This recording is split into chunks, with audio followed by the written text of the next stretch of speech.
How do you stay on budget when everyday expenses keep going up?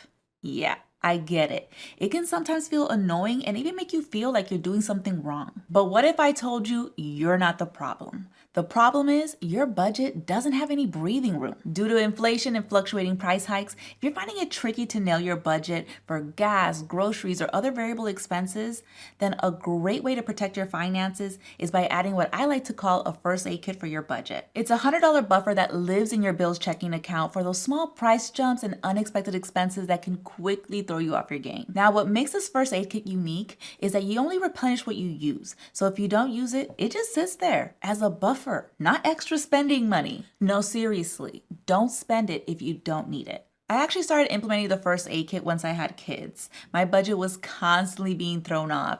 If it wasn't a doctor's visit, it was my kid's blueberry obsession. Siempre hay algo. It's always something.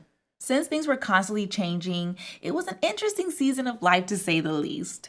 Now, although these expenses weren't dramatic enough to pull from my emergency fund or go into debt over, these are the gray areas of your finances that your first aid kit would technically cover. If you're finding yourself in need of more than $100, this is a sign to review your budget to make sure it's realistic. So, if inflation and price hikes have been making you feel anxious, then definitely consider adding a $100 first aid kit to your budget. It's a small buffer that can make a big difference on how you manage your finances, and it can help you save your budget from getting wrecked.